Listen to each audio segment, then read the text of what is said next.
비 내리는 장마철이 되면 무릎이 쑤시고 욱신거린다는 분들 많습니다. 관절 통증이 날씨와 기압에 영향을 받기 때문인데요.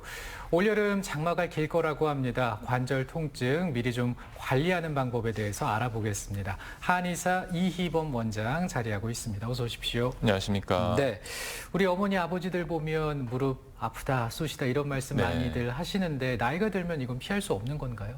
어느 정도 맞는 얘기긴 한데요. 그래요. 우리나라에서 조사된 어떤 이제 조사에 의하면 50세 이상을 대상으로 했을 때 4분의 1가량이 4명 중 1명은 무릎 통증을 경험해 왔다는 조사가 있고 어떤 지역에서는 이게 2배가량 늘어나는 조사 결과가 있는데요.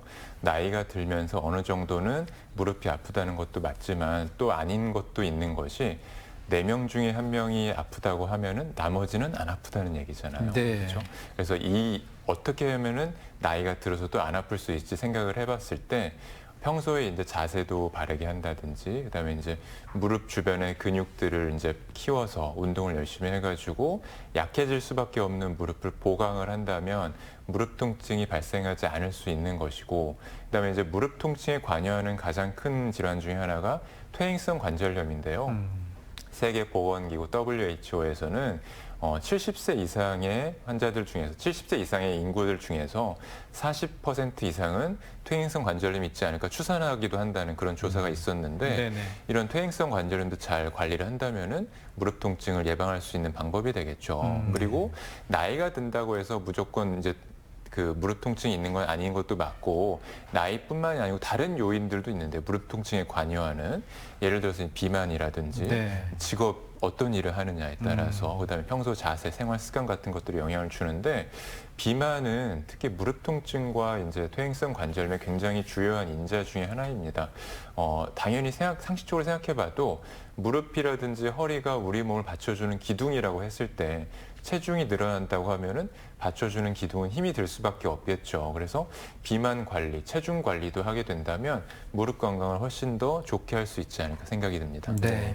이 무릎이 어떤 구조로 이루어졌는지 좀 궁금하기도 한데 많이 좀 복잡한 구조인 건가요? 제가 지금 기둥이라고 말씀을 드렸었는데 네네. 무릎 관절 내부에도 상당히 복잡한 구조로 이루어져 있습니다. 제가 그림을 준비했는데 한번 보시면서 설명을 드리겠습니다. 네. 무릎의 구조는 크게 뼈하고 인대, 연골로 이제 세 가지로 나눌 수 있는데요. 먼저 뼈를 살펴보면 위쪽에 있는 대퇴골과 아래쪽에 있는 경골, 정강이 뼈가 되겠죠. 그리고 무릎 앞쪽을 덮고 있는 슬개골 이렇게 세 가지 뼈가 맞닿아서 무릎 관절을 이루고 있습니다. 이 뼈들이 서로 맞닿는 부분에는 매끄러운 연골이 씌워져 있어서 뼈끼리 직접 부딪히지 않게 해주고 걷거나 뛸 때는 충격을 부드럽게 흡수해주는 역할을 하는데요. 특히 대퇴골과 경골 사이에는 반달 모양의 연골이 들어있어서 무릎에 가해지는 힘을 골고루 분산시키는 역할을 합니다. 그리고 뼈와 뼈를 안정적으로 잡아주는 인대들이 있는데 무릎 안쪽에는 전방, 후방, 십자인대가 X자 형태로 들어있고 옆쪽에는 내측, 외측, 측부인대가 있어서 무릎이 앞뒤나 좌우로 흔들리지 않도록 꽉 잡아주고 지탱해주는 역할을 합니다. 이처럼 이제 뼈와 인대, 연골이 서로 조화롭게 어우러져서 복잡하면서도 정교하게 구성되어 있는 관절이라고 볼 수 있겠습니다. 네, 무릎의 구조에 대해서 말씀을 해주셨는데 앞서 이제 우리 한의사께서 얘기해 주셨지만 무릎이 아프다고 하면 우리가 퇴행성 관절염을 생각하게 되거든요. 이 퇴행성 관절염을 의심할 수밖에 없는 건가요? 어떻습니까? 무릎이 아픈 이유는 여러 가지가 네네. 있는데요. 그중에 가장 중요한 것이 퇴행성 관절염이고 퇴행성 관절염의 이 진행 과정에 대해서도 제가 그림을 보면서 한번 설명을 드리겠습니다. 네. 이제 맨 왼쪽 그림은요, 정상 무릎 관절이라고 보시면 되는데요. 아까 말씀드린 연골이 두껍고 매끄럽게 뼈를 감싸고 있어서 관절이 부드럽게 잘 움직일 수 있는 그런 정상 관절이 되겠고, 가운데 그림으로 넘어가면 연골이 점차 이제 닳아서 얇아지고 관절 주변에는 염증 반응이 생겨나기 시작하는데요. 이러면서 통증이라든지 뻣뻣한 증상들이 나타나기 시작을 합니다. 마지막에 이제 오른쪽 그림에서는 연골이 거의 다 닳아서 뼈와 뼈가 이제 거의 붙어 있다시피 맞닿아 있게 되고 관절 전체의 염증이 심해지면서 통증이 굉장히 심해지고 움직임도 크게 제한이 되는 양상을 볼 수가 있습니다. 그래서 이렇게 퇴행성 관절염은 연골이 점차 닳아 없어지면서 통증이라든지 기능 저하가 나타날 수 있는 것이고, 두 번째는 이제 뭐 운동을 오랫동안 한다든지 아니면 뭐 어떤 신체 활동을 오랫동안 한 경우에 이런 연골이라든지 인대가 손상되는 경우가 있고요. 만성으로 손상되는 경우들도 있고 급성으로 다쳐서 부상으로 인해 손상되는 경우들이 있는데, 네. 이런 경우에도 이제 통증도 굉장히 심하고 어떤 관절의 불안정성을 초래하기 쉬운 양상이고요. 그다음에 이제 슬개건염이라는 병이 있어요. 슬개건이라고 하면 이 대퇴사두근, 허벅지에 있는 대퇴사두근이 무릎을 통과해서 이 밑에 정강이를 움직일 수 있도록 하는 역할을 해주는 것인데, 그걸 슬개건이라고 하는데요. 그 슬개건 주변의 염증 상태라든지 퇴행성 변화 때문에 나타나는 통증이라든지 가동 범위 제한을 슬개건염이라고 하고, 네. 이건 이제 주로 많이 뛰는 작업을 하는 사람들한테 생기게 돼서 뭐 점퍼스니 이런 식으로도 얘기를 하기도 합니다. 그리고 연골 연화증이라는 질환도 있는데요. 말 그대로 연골이 연화된다, 부드러워진다는 얘기인데, 여기서 말하는 연골은 이 슬개골 뒤에 붙어 있는 연골을 의미를 하고, 자주 꿇어앉는다든지 뭐 주부라든지 아니면 네. 하이힐을 신는 젊은 여자라든지 이런 분들한테 자주 나타나는데, 연골이 일단 처음에는 이제 말랑말랑해지면서 약해진다는 의미이고, 이게 점차 진행이 되면서 연골, 슬개골 뒤에 있는 연골면이 벗겨지고 약해지고 하면서 나중에는 결국 퇴행성 관절염으로 갈 수 있는 질환 중에 하나라고 볼 수 있겠습니다. 네. 네. 그런데 뭐 저희 부모님이나 주변의 어르신들 보면은 무릎이 아프시대요. 그러면 병원 가서 검사를 받아라 하면은 늘 괜찮다, 다 이런 거다, 나이 들면은 다 이런 거다라고 항상 그러고 병원을 안 가시더라고요. 그런데 이런 분들이 좀 많은 편인가요? 무릎뿐만이겠습니까? 네. 뭐 허리도 네, 마찬가지고 맞습니다. 목도 그렇고, 이제 네네. 어르신들께 뭐 이제 아파서 병원 가시라고 하면은 이거는 뭐 나이 먹으면 다 그러는 거야. 조금 지나면 괜찮을 거야라고 안 가시는 분들이 있는데, 그렇게 해서 괜찮으면 모르겠는데 이제 그게 점점 병을 키울 수가 있거든요.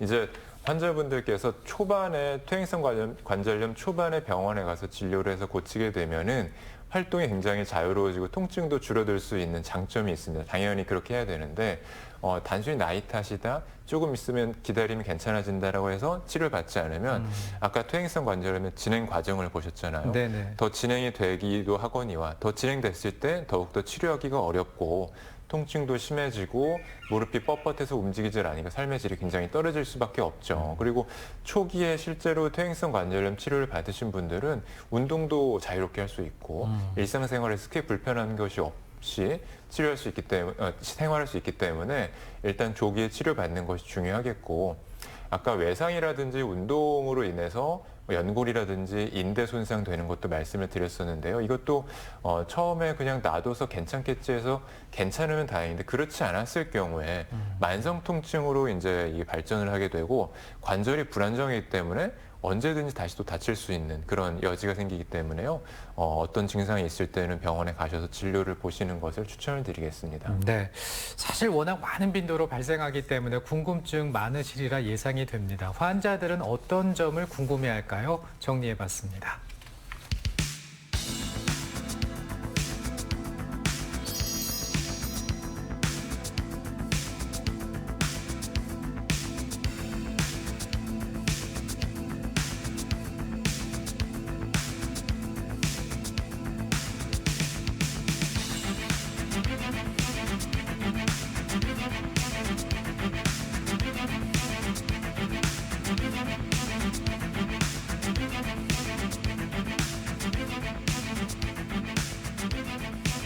증상이 일단 무릎 통증이 있으면서 주변이 많이 붓는다고 말씀을 하셨는데요.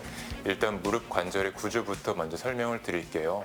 무릎 관절은 이 허벅지뼈가 있고 정강이뼈가 있고, 사이에는 이 연골로 이 두 뼈에 충격을 완화시켜주는 역할을 하면서 주변에는 인대들이 아주 단단하고 질기게 감싸고 있고 바깥으로는 근육이 싸고 있으면서 무릎 관절을 움직일 수 있도록 되어 있죠. 그런데 오랫동안 일을 한다든지 이제 시간이 흘러서 연세가 들면서 이 무릎 관절, 특히 연골이 손상이 많이 되는 경우들이 있습니다. 특히나 농사를 오랫동안 지으시는 경우에는 무릎을 자주 구부리고 일을 하시게 되잖아요. 그런데 무릎은 구부리고 있는 이 자세에 굉장히 취약한 관절입니다. 그래서 오랫동안 이 일을 하셨다고 보면은 이 주변에 있는 인대라든지 연골들이 많이 손상이 되고 약해지면서 이 뼈가 거의 붙어 있다시피 할 정도로 심하게 되면 그런 경우에 통증이 많이 발생을 하게 되고 심하면은 이제 붓고 물이 차는 경우도 발생을 하죠. 아까 이제 협착증도 말씀을 하셨는데요. 협착증도 퇴행성 변화 중에 하나로 볼 수가 있는데 이거하고 방금 말씀하신 무릎 통증은 별개라고 봐야 될 것 같아요. 무릎 자체가 통증이 있고 무릎이 붓는다는 거는 무릎 관절이 많이 약해져 있고 퇴행성 관절염이 있다고 봐야 되고 허리 협착증은 이 증상과는 별개로 허리 통증이라든지 다리 쪽으로 내려가는 통증이 발생할 수가 있습니다. 그래서 일단은 무릎 쪽 통증에 대해서 치료를 받으시고 허리 협착증도 불편하시다고 하면 같이 치료를 받는 것을 추천을 드립니다.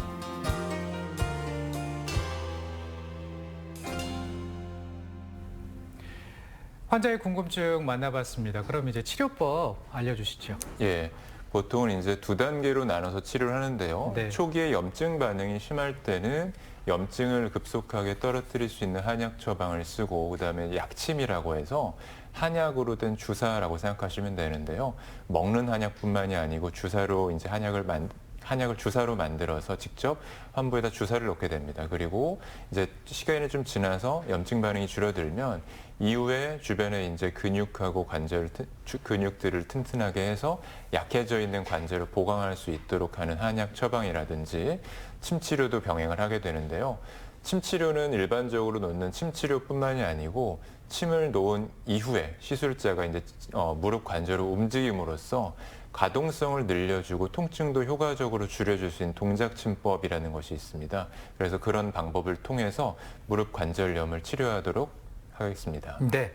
자, 잘 관리하셔서 무릎 관절 통증 없는 장마철 보내셨으면 좋겠습니다. 오늘 이희범 원장과 함께 했습니다. 고맙습니다. 감사합니다. 효선 씨 고맙습니다. 네.